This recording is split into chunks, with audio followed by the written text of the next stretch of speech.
நாக்கு ரொம்ப முக்கியமாக இல்லையா? அது நம்ம எதுக்கெல்லாம் பயன்படுத்துகிறோம்? சாப்பிட்டு ருசிக்காக பயன்படுத்துகிறோம். ருசி, இது நல்லா தித்திப்பாக இருக்குதா, கசப்பாக இருக்குதா, புளிப்பாக இருக்கா, இப்படியெல்லாம் ஒவ்வொன்றுக்கும் நம்ம என்ன பண்ணுறோம்? நாவை பயன்படுத்திக்கிறோம். அடுத்ததாக நாவை பேசுகிறதுக்கு ரொம்ப முக்கியமாக பயன்படுத்துகிறோம். பேசுகிறது ரொம்ப முக்கியம். இப்படி இந்த பேசுகிறதுனால என்னெல்லாம் நடக்குதுன்றதும் நம்ம பார்க்க வேண்டியதாகுது. இப்போது நான் உங்கள் மத்தியில் நாவை குறித்த ஒரு சில விஷயங்களை பரிசுத்த வேதாந்தத்தில் நமக்கு என்ன அறிவுரை சொல்லி இருக்குதுன்னு பார்க்கும்போது, சங்கீதம் 34:13 நம்ம வாசிக்கிறோம். சங்கீதம் 34:13 உன் நாவை பொல்லாப்புக்கும் உன் உதடை கபட வசனிப்புக்கும் விலக்கி காத்துக்கொள். அல்லேலூயா. உன் நாவை பொல்லாப்புக்கும் உன்னுடைய உதடை கபடு வசனிப்பிற்கும் விலக்கி காத்துக்கொள். நாக்கு ரொம்ப முக்கியமானது, புரியுதா? நமக்கு ஆண்டவர் நாக்கை கொடுத்துருக்கிறாரு, பேசுறதுக்காக கொடுத்துருக்கிறாரு, ருசி பார்க்க கொடுத்துருக்கிறாரு. நாவால் நம்ம தேவனை துதிப்பதற்காக கொடுத்துருக்கிறாரு. எந்த ஒரு காரியத்தையும் புகழ்ந்து பாடி கொண்டாடுவதற்காக கொடுத்துருக்கிறாரு. அப்படின்றதெல்லாம் நம்ம எண்ணி பார்த்து இந்த நாக்கை ரொம்ப ஜாக்கிரதையாக நம்ம பயன்படுத்தணும். கர்த்தருடைய பிள்ளைங்க, அது விசேஷமாக கிறிஸ்தவர்களுக்கு மாத்திரம் இல்லை, உலகத்தில் எல்லா மக்களுக்கும் வேண்டிய சத்தியம், எல்லாருக்கும் வேண்டிய உபதேசம். ஏன் கிறிஸ்தவர்களுக்கு நான் சொன்னேன்னு கேட்டால், வாரம் அல்லது அப்பப்போ நம்ம பைபிள் படிக்கும்போது, தினமும் படிக்கும்போது, அப்புறம் சபையில் பிரசங்கம் பண்ணும்போதெல்லாம் இந்த நாவை பற்றி நிறையா நம்ம கேட்டுட்டுருக்கோம். இதை குறித்த ஆலோசனைகளை கேட்டிருக்கோம். இது எப்படி பயன்படுத்தணும் அப்படின்றது மற்றவங்கெல்லாம் கேட்டாங்களோ என்ன தெரியல இந்த மாதிரி உபதேசம். ஆனால் கிறிஸ்தவர்களாகி நம்ம கேட்டுருக்கோம். அதனால தான் குறிப்பாக கிறிஸ்தவர்கள் என்று சொன்னேன், ஜாக்கிரதையாக இந்த நாவை நாம் பயன்படுத்துகிறத எப்படி பயன்படுத்தணும்னு யோசிக்கணும். அப்போ இங்கே சங்கீதக்காரன் தாவீது சொல்கிறார், நம்முடைய நாவை, அதாவது நம்முடைய நாக்கு பொல்லாப்புக்கும், பயங்கரமான பொல்லாப்புக்கும், நம்முடைய உதடுகளை கபடு வசனிப்பிற்கும் காத்துக்கொள்ளணும். ரொம்ப கபடான ஒரு நிலைமை இருக்கும் பாருங்க, ரொம்ப கபட்டுத்தனம். அந்த மாதிரி எண்ணத்தோடு கூட நம்ம யாருக்கிட்டையும் எதுவும் பேசக்கூடாது. பொல்லாத காரியங்களெல்லாம் நம்ம பேசி இந்த பொல்லாப்பை செய்யக்கூடாது. இதுக்கு தான் பேதுரு இந்த வசனத்துக்கு அருமையாக தொகுத்து பேதுரு சொல்கிறாரு. 1 பேதுரு 3 10-12 வசனத்தை வாசிக்கும்போது, யாருன்னா எடுத்துங்க வாசிங்க. 1 பேதுரு 3:10-12. இதில் இந்த சங்கீதக்காரன் 34வது சங்கீதம் 13வது வசனத்தில் சொன்ன அந்த வசனத்தின் கருத்தின் அடிப்படையில் பேதுரு இதை அவர் விவரித்து காமிக்கிறாரு. ஜீவனை விரும்பி நல்ல நாட்களை காண வேண்டும் என்று இருக்கிறவன். இங்க வாங்க, இங்க இப்போ இத பேதுரு சொல்றாரு, நீ ஜீவனை விரும்பி நீ நல்ல நாட்களை காணணும்னு நீ விரும்புகிறியா? எல்லாருக்கும் அந்த விருப்பம் இருக்குதா இல்லையா? நம்ம இன்னும் ரொம்ப ஜீவிக்கணும், பல ஆண்டுகள் வாழணும், நம்முடைய நாட்கள் நம்ம நல்ல ஜீவிக்கிற ஒரு நாட்களாக நாம் இருக்கணும் அப்படின்னு விரும்பி நல்ல நாட்களெல்லாம் எதிர்பார்க்குறோம். நல்ல நாட்கள், ஆனால் தேவன் படைச்ச நாளெல்லாம் நல்ல நாள் தான். தேவன் படைச்ச நேரம்லாம் நல்ல நேரம் தான். ஆண்டவர் நமக்கு கொடுத்துருக்கிற ஒவ்வொரு அந்த நேரமும் காலமும் நிகழ்வுகள் ஒவ்வொன்றும் எல்லாமே விசேஷித்தமானது தான். ஒன்று கூட இது நல்ல நாள் இல்லை, இது கெட்ட நாள் அப்படின்னு சொல்லிக்கிறதுக்கு ஒன்றுமே இல்லை. எல்லாமே தேவனால் படைக்கப்பட்டது. அதது நேரத்தில் கரெக்டாக ஒரு நல்ல ஞானத்தோடு அதை அவர் இயக்குகிறார். அது இயக்கப்படுகிறதெல்லாம் மனிதர்களுக்காக தான், நமக்காக தான். அதனால இதில் போய் நம்ம நல்ல நாட்கள் கெட்ட நாட்கள்னு நினைக்க வேண்டியதில்லை. ஆனால் மக்கள் எதிர்பார்க்குறாங்க, என்னென்னு எதிர்பார்க்குறாங்க? நல்ல நாளாக இருக்கட்டுமேனு.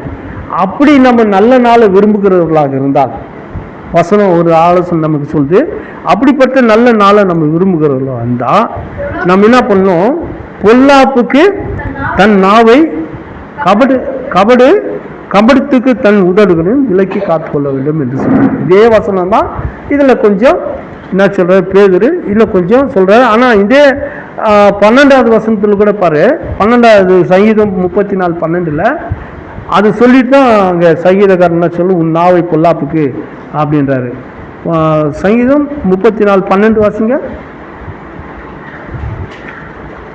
அதில் கூட அந்த பேதுரு சொன்ன கருத்து தான் இருக்கும். நன்மையை காணும்படி ஜீவனை விரும்பி நீடித்த நாட்களாய் ஆபட்சிக்கிற மனுஷன். இப்போ நல்ல நாட்களை விரும்பி நீடித்த நாட்களாக இருக்கணும்னு ஆபட்சிக்கிற மனுஷன். இப்போ நம்மளது எல்லாம் என்ன நினைப்போம்னு கேட்டால், நம்ம நல்லா இருக்கணும், நல்ல நீடித்த ஆயுசு வருஷங்கள் நம்ம இருக்கணும், நல்ல நேரங்களாக நல்ல காலங்களாக நல்ல ஒரு சூழல்கள் நமக்கு வரணும். இப்படிலாம் விரும்பி நம்ம இன்னும் அதிகமாக ஜீவனை விரும்பி நம்ம வாழணும்னு வாழ்கிற நம்ம, அது நல்லது தான், நம்ம விரும்புகிறது நல்லது தான். ஆனால் அதெல்லாம் நம்ம வாழ்க்கையில் நடக்கணும்னா என்ன செய்யணும்? நம்முடைய நாவை பொல்லாப்புக்கு விலக்கி காத்துக்கொள்ள வேண்டும். நம்முடைய உதடுகளை கபட்டு வசனங்களுக்கெல்லாம் விலக்கி காத்துக்கொள்ளணும். பொல்லாதது தான் நம்ம என்ன பண்ணுறோம், முக்கியத்துவப்படுத்துகிறோம். இப்போ கணக்கு போட்டு பாருங்கள், எவ்வளோலாம் பேசியிருக்கிறோம் நம்மள, கணக்கு போட்டு பாருங்கள். ஆனால் இப்படி தான் பேசுனீங்க அப்படி தான் பேசுனீங்கன்னா பாஸ்டர் மேலே போச்சுக்குவீங்க. ஆனால் நீங்களே கணக்கு போட்டுங்க, என்னன்னா பேச்சில் என்னன்னா பேச்சில் அது ஆட்டோமேட்டிக்காக நமக்கு வந்துடுது. ஏன் நாங்கள் கூட நாங்கள் என்ன போதிக்கிற ஆள் நாங்கள் மட்டும்லாம் நாங்களும் சேர்ந்து தான் சில விஷயங்கள் மனிதர்கள் நம்மெல்லாம் என்ன செய்கிறோம், எதனா ஒரு வகையில் பொல்லாத காரியங்களை நம்ம சிந்திக்கிறோம், பொல்லாததை பேசுகிறோம், கபட்டு வசனங்களையால் நம்ம வாழறோம். எல்லாம் கபட்டுத்தனம் ஜாஸ்தி, வன்மை ஜாஸ்தி, பொறாமை ஜாஸ்தி, பழி வாங்குறது ஜாஸ்தி, அடாவடித்தனம் ஜாஸ்தி. இப்படி ஒவ்வொன்றும் நம்ம என்ன செய்கிறோம், நம்முடைய இருதயம் நல்ல இருதயம் இல்லை, அது கபடுத்தனமாக இருக்கிறது. இது சகஜமாக எல்லா மனிதர்களுக்கும் சுபாவமாக மனிதர்களுக்கு இயல்பாக இருக்கின்ற ஒரு சூழ்நிலை. அதை தான் கர்த்தர் என்ன செய்கிறாரு, வேத வசனங்களால் தான் நம்மளை சரிப்படுத்துகிறார். அப்போ உன்னுடைய நாவை நீ பொல்லாப்புக்கு விலக்கி காத்து கப்பட்டு வசனத்துக்கெல்லாம் நீ விட்டு விலகி நீ உன்னை காத்து கொள்ளணும். அப்படி நம்ம காத்து கொள்ளுகிறதா இருந்தால், நம்முடைய நாவை காத்து கொள்ளுகிறதா இருந்தால் நமக்கு என்ன பெனிஃபிட் அப்படின்னு சொல்லிட்டு ஒருவேளை நீங்கள் எதிர்பார்ப்பீங்க, நானும் எதிர்பார்ப்பேன்.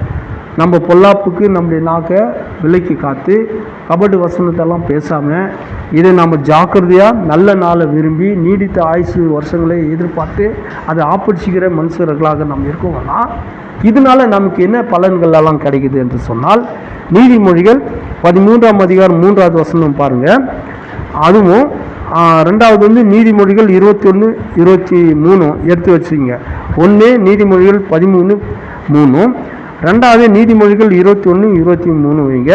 இந்த 2 வசனத்தில் நமக்கு அப்படி நம்ம பொல்லாப்புக்கு நம்ம நாக்கை நம்ம விலக்கி காத்து கபடு வசனங்கள்லாம் பேசாமல் யாருக்கும் நம்ம தீங்கு இழைக்காமல் யாரையும் நம்ம சும்மா கொச்சப்படுத்தி அவங்கள கேவலப்படுத்தாமல் தன் நாவை பயங்கரமான எல்லா தேவையில்லாத வீண் பேச்சுக்கெல்லாம் விலக்கி காத்து நம்ம வாழ்வோமானால், இதை அடக்கி காத்துக்கொள்வோமானால் கர்த்தர் ஒரு விசேஷித்த ஆசீர்வாதம் நமக்கு வச்சிருக்கிறார். இந்த வசனங்கள் இருக்குது. சொல்லுங்க, நீதிமொழிகள் 13:3 வாசிங்க. தன் வாயை காக்கிறவன், தன் நாவை தன் வாயை காக்கிறவன் தன் பிராணனை காக்கிறான், அவன் கலக்கம் அடைவது இல்லை. அல்லேலூயா. ஏன்னா அது இப்போது நம்முடைய நாக்கை அடக்கிட்டோம்னா, நம் நாக்கை நம்ம சரிப்படுத்திக்கிட்டோம்னு சொன்னால், வேத வசனத்தின்படி செஞ்சோம்னா நமக்கு ஆண்டவர் என்ன அதுக்காக பலன் தருகிறார், என்ன கிஃப்ட் தருகிறார் என்று சொன்னால், நம்முடைய பிராணனை காப்பாற்றுகிறார். அல்லேலூயா. பிராணன்னா உயிர். சரீரத்தில் உயிர் இருக்குதா இல்லையா? அதனால தான் நம்ம இங்கே உட்காந்துருக்கோம். நமக்குள்ள ஜீவன் இருக்குது, உயிர் இருக்குது. இந்த உயிர் இருக்கிறதுனால தான் நம்ம நடக்கிறோம், பேசுகிறோம், சிந்திக்கிறோம், செயல்படுறோம். இப்போ எல்லாமே நம்ம யோசிக்கிறதுக்கெல்லாம் உயிர் இருக்கிறதுனால தான். அப்போ இதை பிராணன் என்று சொல்லப்படுகிறது. அது ஜீவன் சொல்லலாம், உயிர் என்று சொல்லலாம். இந்த உயிரை நாம் காப்பாற்றிக்கணும்னா, இந்த ஜீவனை காப்பாற்றிக்கணும்னா வேறு எதுவுமே இல்லை. சீக்ரெட் இதுதான். இன்னும் நம்முடைய நாக்கை கொஞ்சம் அடக்கி காத்துக்கணும். அடாவடித்தனமாக பேசுறது, வீணான ஒருத்தர் மேலே சும்மா வீண் பழியை சுமக்கிறது, நம்ம ஒருத்தரை கெட்ட கெட்ட வார்த்தையில் பேசுறது, கெட்ட வார்த்தை பேசுறதெல்லாம் பார்த்துக்கிறீங்களா? இங்கிலீஷ் பாஷைங்க. என்ன பாஷை? இங்கிலீஷ் பாஷை. நமக்கு இங்கிலீஷ் அது, இங்கிலீஷ் வார்த்தை அது. என்ன பேசுகிறாங்க தெரியுமா? அது எப்படி தான் உள்ளே வச்சுருக்காங்க தெரியல, ஸ்டாக்கு எடுத்து எடுத்து பேசுகிறாங்க. சில ஆட்கள் நல்லா ஜெபிக்கிறவங்க கூட, நல்லா கர்த்தருக்கு பயந்து நாக்கை நம்ம ஜாக்கிரதையாக காப்பாற்றிக்கணும்னு நினைக்கிறவங்க கூட கோவம் வந்துடுச்சுன்னா அவங்க எடுத்து கொட்டுறாங்க, நல்ல நல்ல வார்த்தைகளெல்லாம் போடுறாங்க. நல்ல அருமையான வார்த்தைகள் கேட்கறதுக்கு ரொம்ப சந்தோஷமாக இருக்கு பொழுது. பாக்கியா சிரிக்கிறான். கேட்கறதுக்கு சந்தோஷமான வார்த்தைகளாக இருக்க மாதிரி போடுறாங்க. இதெல்லாம் கர்த்தருடைய பிள்ளைகளுக்கு தகாது. கர்த்தருடைய பிள்ளைகளுக்கு இது தகவே தகவல். நாம் என்ன செய்யணும்? வார்த்தைகளை அடக்கிட்டோம்னா, அதை ஜாக்கிரதையாக பாதுகாத்துட்டோம்னா, நமக்கு கர்த்தர் நம்ம கொடுக்குற விளைவு பலன் என்னென்னா, நமக்கு பிராணனை தருகிறார். நம்ம கலக்கம் அடைவதே இல்லை. அல்லேலூயா. எத்தனை கலக்கம் இருக்குது இல்லையா? வீட்டில், குடும்பத்தில் இருக்குது, சமுதாயத்தில் இருக்குது, நம்முடைய தனிப்பட்ட வாழ்க்கையில் இருக்குது, நண்பர்கள் இருக்குது, மற்றவங்கள்ட்ட நம்ம இந்த பயங்கரமாக கலங்கி வாழ்ந்து கொண்டு இருக்கோம். நம்முடைய கலக்கமான வாழ்க்கை என்பது ரொம்ப வேதனைக்குரியது. அதெல்லாம் கர்த்தர் என்ன செய்கிறார்? கலக்கத்தை எல்லாம் நீக்கிட்டு உயிரை ஜீவனை தர்றார். அப்போது 21ஆம் அதிகாரம் 23வது வசனத்தில் என்ன இருக்குதுன்னா, இதை விட ஜீவனை விட இன்னும் மேலானது ஒன்று இருக்குது. அதை நமக்கு ஆண்டவர் என்ன செய்கிறாரு? காப்பாற்றுகிறார். வாசிங்க. தன் வாயையும் தன் நாவையும் காக்கிறவன் ஆத்துமாவை இருக்கனுக்கு விலக்கி காத்துக்கொள்கிறான். அல்லேலூயா. அங்கே பிராணனே என்று சொல்கிறது. பிராணன்னா உயிர், ஜீவன் சொன்னேன். இப்போ இங்கே என்ன சொல்லுது? இந்த நீதிமொழிகள் 21, 23 என்ன சொல்லுதுன்னா, நம்முடைய நாவை நம்ம காக்கிறதுனால அது ஆத்துமாவை இழுக்கண்களிலிருந்து கர்த்தர் விடுவிக்கிறார். ஆத்துமா, நமக்குள்ள ஒரு ஆத்துமா இருக்குது தெரியுங்களா? ஆத்துமா இருக்குது தெரியுங்களா? பார்த்துக்கிறீங்களா? யாரும்